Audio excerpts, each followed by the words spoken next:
and welcome back to my channel. I hope you're doing well. This video hopefully will be very useful for you who are going to university, probably not this year but probably next year, and you're in the process of currently choosing what university you want to go to. So this video is my top tips for choosing your university. If this is your first time on my channel, hey, I'm Lara. I make faith related content, university content and A-level geography revision videos, so please do subscribe down below if you would like to see more from me. I also throw in a bit of lifestyle and I weekly vlog every week as well. So yeah, if this is your first time, please subscribe down below, hit the like button, and let's just get straight on into this video. So what should you do when you're choosing to go to university?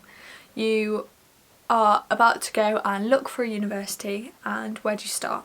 Number one, choose your course first. It could be the best university in the world, but if it doesn't offer the course that you want to study, essentially what's the point? So choose your course first and then narrow it down based on your course. Have a look at the specifications, so what you're going to learn, if you can choose your modules, because I know for me my course is linear, so I don't choose my modules because I'm doing two core subjects.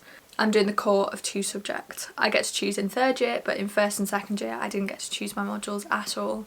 And so it might be the same for you. Other universities let you choose your modules from first year, depending on what you want. If it's a non-modular course and everyone studies the same thing, do you like that enough to study it? If you can't choose to do something else, will you study that and put 120% into it? Because with a degree, you're paying to be there. It's not like school, you don't have to be there, you're choosing to be there. So there's literally no point in choosing to go to university to just study a degree if you actually don't like the subject or what you're learning. So yeah, my first tip, choose the course first and go from there. My second thing, this is kind of a tip, also kind of not. Have a look at the rankings for your course, not the university, for your course in particular, because there are definitely better universities for your course. For example, one of my universities was Durham, which was really good for geography, but for education it really didn't rank very highly. But Liverpool Hope, not as good for geography but better for education. As much as Durham is maybe classed as a better university, for my degree Hope was a better university because it is more of a teaching university. So look at the rankings, but don't let that be your be all and end all, because there is more to a university than where they rank in a league table. It's a good indicator. If it's really low on the list thing, just question why. Don't rule it out completely, but just kind of try and understand why it's so low and go from there. Third thing when you're choosing your university, distance. How close do you want to be from home? How far away do you want to be from home? Is that a factor in you choosing your university? I knew for me there was quite a lot of stuff going on at home while I moved to university, and I wanted to be fairly close. I wanted to be able to pop home if I needed to.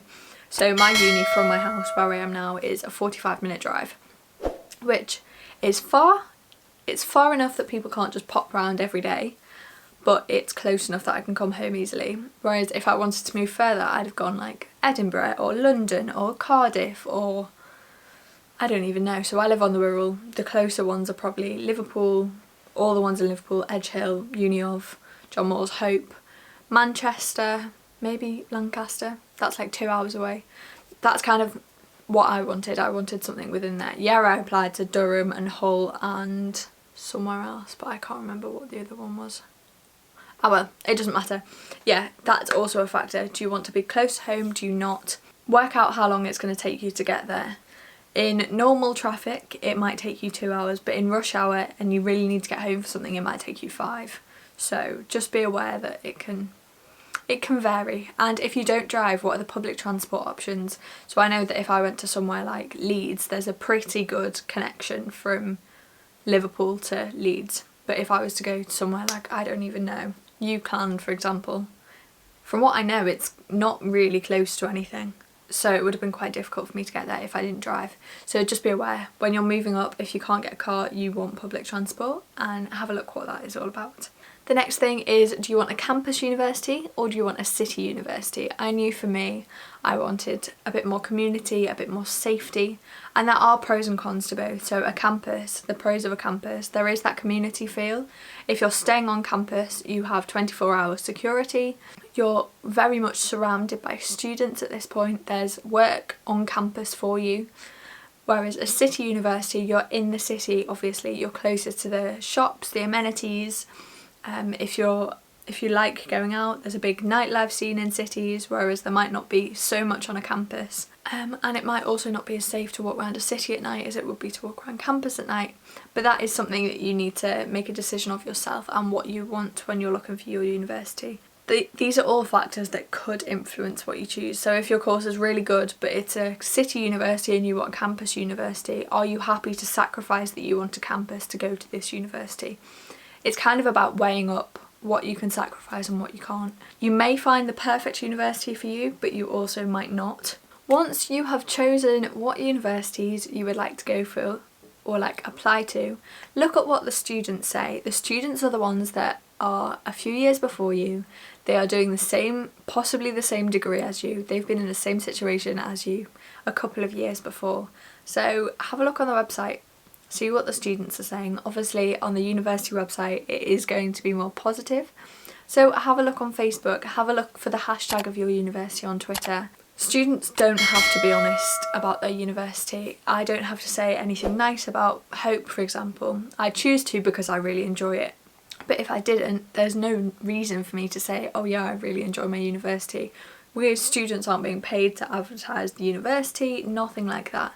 Or if you go to an open day, which I'll get onto later, ask the students what it's like. Obviously, with open days, they choose student reps, and so they're technically working for the university, but a lot of the times the students are just honest. If they don't like it, they're not going to say come, especially if they're doing your course and they find it really hard, or like the lectures aren't very good or something like that. They'll probably tell you.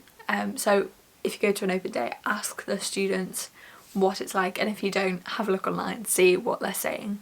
Also, this is so important, have a look at the TEF rating. That's the Teaching Educational Framework, I think it's called.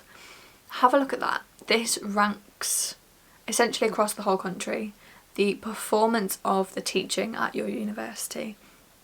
So this is actually what you're paying for. When you're going to university, this is your tuition fees, this is what you're paying for. You're paying for good quality teaching. I know Hope has a gold TEF rating, so it's like gold, silver, bronze. I don't know if there's another one. But it's important because you don't want to go, well, it's not that you don't, but if you're wanting good teaching from your degree, maybe that's something to consider. I knew I wanted good teaching if I was paying for it. Whereas I know one of the other Liverpool universities only has a bronze one, and I have heard a lot more complaints about the teaching from their university. That's no shade, no tea, nothing, but it's something to be aware of because essentially that's what you're paying for and that's the criteria. It's like an Ofsted thing. It's not Ofsted, but it's the university version of like how good their teaching is. Just something to be aware of. You are going to university to get a degree first and foremost. Don't just go to university for the social life or, I don't even know, societies or anything. There is absolutely no point. You can do that without getting the degree. You should want to go to university to go and study that further, to go and study that subject further. Again, under that kind of same thing, you don't have to choose one of your A-level subjects to study at degree.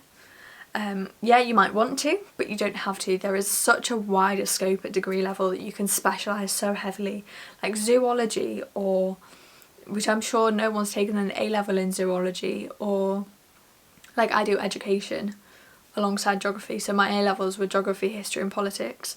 Obviously I'm doing geography, but I'm also doing education, so I don't have to follow my A-levels to do a degree.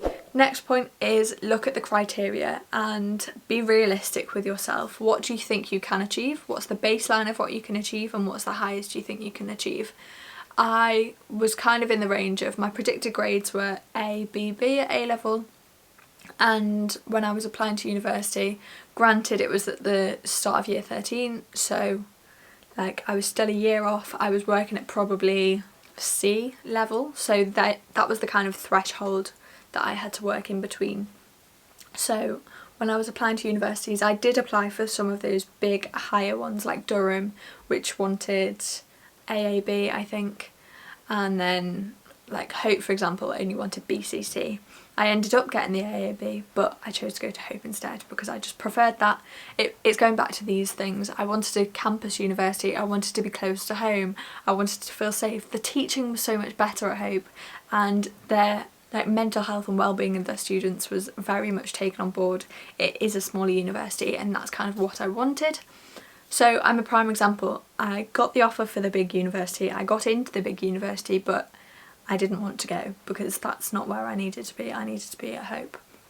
So yeah, that's a kind of real world example of choosing your university for you rather than the best performing one. Also, when you're looking at universities, have a look at what societies and sports things are offered. There are so many societies at uni, and if there is one that you're really desperate to go to once you get there, just make sure they have it. If you get to your university and they don't have, I don't know, volleyball, for example, and that's one you really wanted to do, you might be a bit disappointed. So it's not, I wouldn't say let this change what university you want to go to, but it's something to consider if you're kind of comparing the two. This one has volleyball, this one doesn't. They're virtually the same. I'll go for the one that does, because societies are such a big part of university life. That's how I made 99% of my friends at university, through society, or like through the Christian Union. And yeah, I couldn't imagine my university experience without that, and that's what I wanted when I went to Hope. I knew they had a really good CU, as did, I knew Durham did, I knew John Moores did, and I never went to Hull, I just liked the course. And Lancaster was my other one, I know they've got a really good CU as well. I wanted to be in community with Christians, and so I wanted a university with a good CU. Next point, have a look at the accommodation. What is the availability? If it's a city, where's the accommodation? How close is it to your campus or buildings that you're studying in? And how expensive is it? I know Liverpool City Centre, for example, John Moores don't own their own like student accommodation, I'm pretty sure, I may be wrong, but there is some really close, and I think it's a private company that kind of rent it out to John Moores. Whereas Hope, for example, on campus they own their own accommodation, and so I knew that if something went wrong I could contact the uni rather than being in conversation with like a private landlord or a big company or something like that. Even when it came to the pandemic, I was living on campus in my first year, and Hope were really good to us. They said, okay, go home and you'll get your rent given to you because you're not staying here. Whereas I know at the moment I'm still paying for a house in Liverpool with a private landlord that I'm not living in. So yeah, have a look at the accommodation. What are the options? Do you want ensuite? Do you not? Do you want shared accommodation? What's your budget? And yeah, go with that. Although I would say shared accommodation is not bad. I was in shared halls, so shared like bathrooms I'm talking about, not bedrooms. We had our own room and then shared bathrooms. It was fine. You don't need your own ensuite unless you've got like a medical condition that you really need to use the bathroom like all the time. You don't need your own ensuite. Like I never had one at home, and so I wasn't really used to it, so it didn't really bother me. Our like bathrooms were cleaned every weekday along with the kitchen and the common room.